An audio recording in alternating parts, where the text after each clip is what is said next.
manuscript was coming. So a huge population had believed in the Bab. That was really created a threat to the Islamic leadership. And that's where the tragic story started of the persecution of the Baha'i faith. The Bab had written many books. He actually also established the Baha'i calendar, which we continue to use to this date. He also had written many tablets that referred and prepared people to the coming of the new manifestation of God. His ministry lasted only 6 years. In Iran, he was persecuted, and he was actually publicly executed in a very tragic way that is documented in all the history of Iran, which is one of the, really, as Baha'is, we believe it's one of the tragic things in the Baha'i faith. That a little bit about who, where and what things. So when I talk about writings in history, you know a little bit where this is coming from.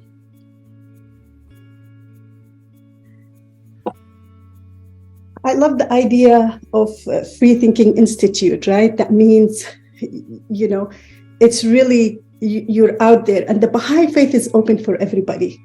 Any of the writing of the Bab, Baha'u'llah and Abdul Baha, which is considered as the central figure of the Baha'i faith, the writing has been authenticated. We're lucky enough that most of the writing, we have the original writing, we have the writing of our, it's, to me, that has always been something fascinating, that we actually have the writing in the hands of our manifestation of God. A lot of these writings were sealed, and the ones that were written by a scribe were later on also authenticated, and, a seal was used for Baha'u'llah, the Bab, and Abdul Baha. So to me, that's something just fascinates me. The fact also, as you could see how much writings we have, the amount of writing that's out there is unbelievable. We have a prayers for pregnant women. We have a prayers for the morning. We have a prayers for the evening, we have guidance. The Book of Baha'u'llah, we have a book of laws where it talks about how should we live our life, right? Chaste life, to have, it's more of like, how do we build also like a whole new world civilization? All of the principles that I'm going to talk about, all of these were, we have writings and guidelines that we will go through, and we investigate the truth, we study it, we learn it together. One of the things that you will see in the Baha'i community is, very similar. And that's what I said, it feels like home. Being with the FTI is, we study things and we learn things together. That's kind of one of the cultures that you will learn.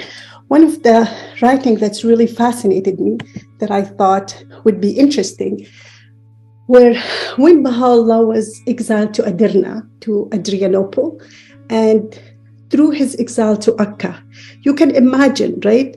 This nobleman who's being through exile, who's going through this, he's taking the time to write letters to the leadership of the world.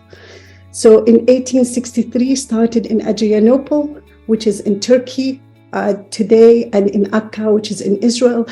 Baha'u'llah actually wrote letters to the kings and rulers of the world. He sent, as you can see on the screen, he sent to some of them were Napoleon, he sent to Alexander, to the Pope, he sent it to the Sultan Abdulaziz, he sent it to Nasruddin Shah.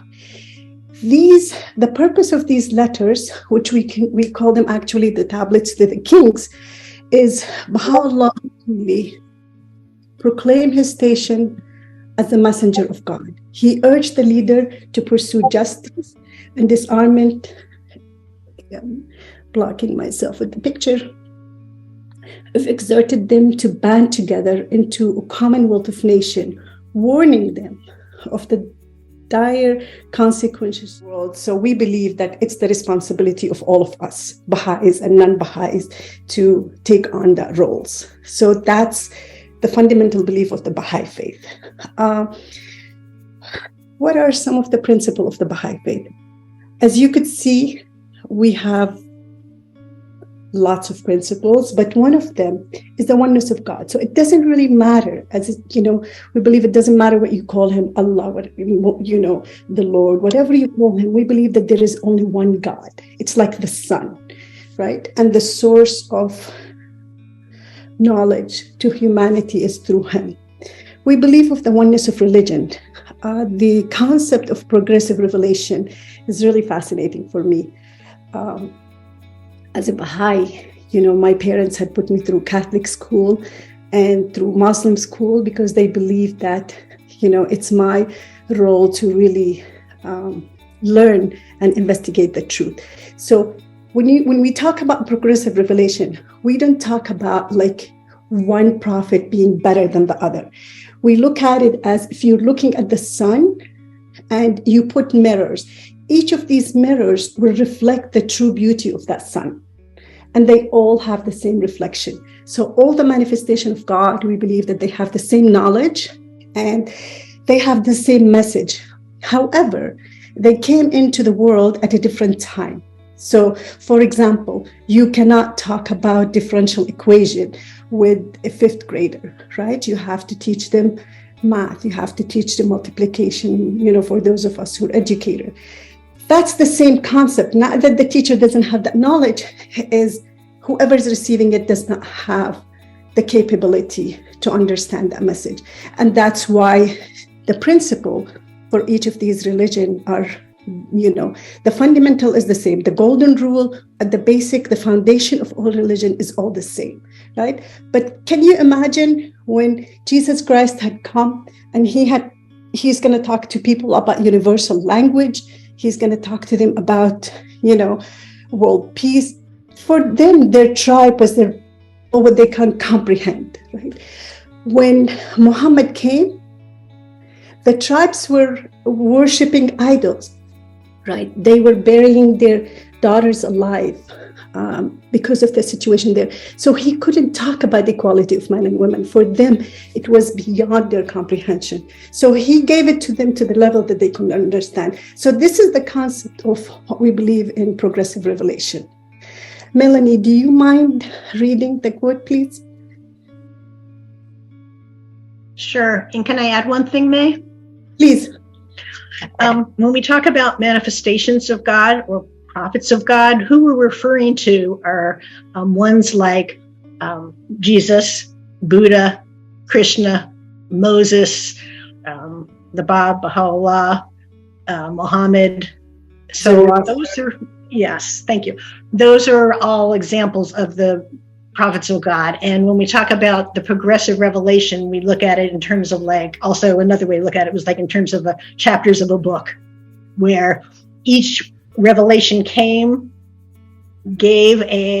spent hours really understanding and reading some of the quotes on these principles and talking about what implementation it has truly on our life and how do we achieve these principles. So, having an hour to explain a whole religion is kind of I feel like I will never do justice to it, but it will give you enough glimpse to light up your curiosity, hopefully, so you can go and investigate the truth for yourself. So the equality of man and woman. Nabil, do you mind reading the first quote, please? Sure. The world of humanity has two wings. One is woman and the other men. Not until both wings are equally developed can the bird fly. Should one wing remain weak, flight is impossible. This is, one of my really, it's this idea of, we're not exactly the same. We're two separate wings, but at the same time, unless we both are developed to the way where we are strong, right? So this idea of having a man drag the woman or the woman drag the man is just not going to work for us. If we want humanity to flourish, if we want us to take us to the next level, we have to have a true equality between man and woman. Harmony of science and religion, being more of a scientist, this is something that's really fascinating for me, because the idea of science, really, when you think about it, you think of what can we do intellectually and material, and what scientifically can we develop? And, this is such an amazing age that we're living in, where, we've gone to the moon, we have invented. To imagine peace is to imagine a new world. The successes of peace will come from all of us, and us comprised of the fellowship of the willing. The work of peace will come from a collaboration of those dedicated to toiling in unison, regardful of the past, while being fully in the present and with a mind to the future. We invite you to help us imagine such a new world of peace. Thank you.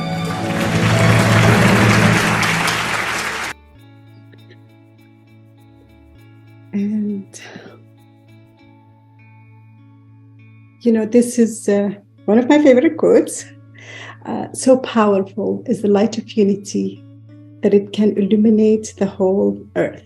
And this is something we truly believe. And this will not be a true Baha'i presentation unless I had included some music. In the Baha'i Rite, it says, one of the quotes that it says, "We verily have made music as a ladder for your soul, a means whereby they may be lifted up unto the realm on high." And this is one of our youth had taken one of the Baha'i quotes and put it to music that I would like to share with you, and would open after that for questions.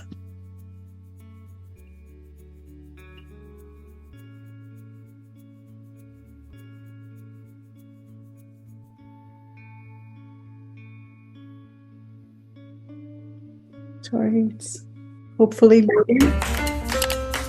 Yes, we can't avoid the ads.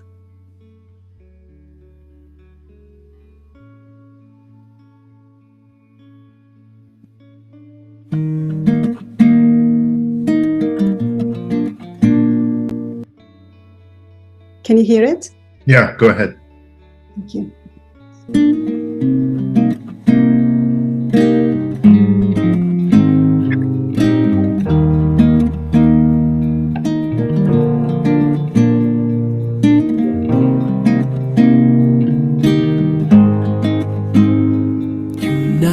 Unite and bind together the hearts.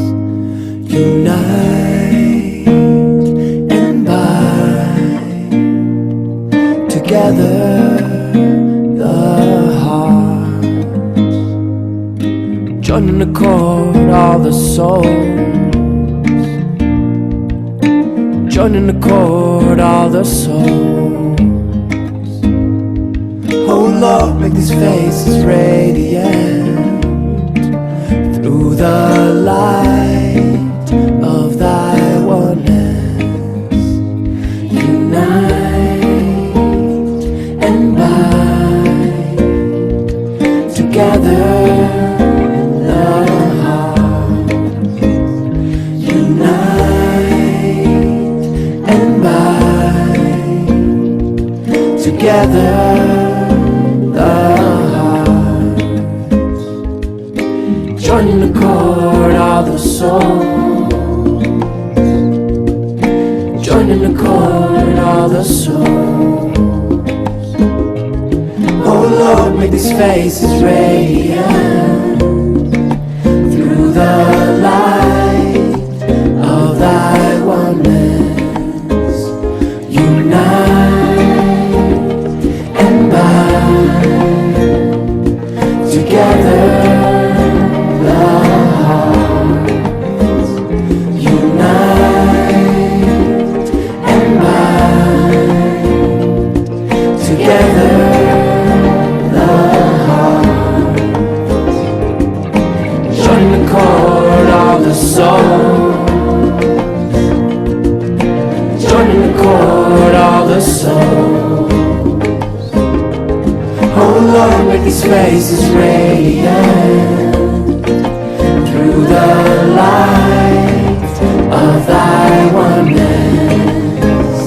Unite and bind together the hearts unite and bind together. The heart join the chord of the souls, join the chord of the souls. Oh Lord, make His faces radiant.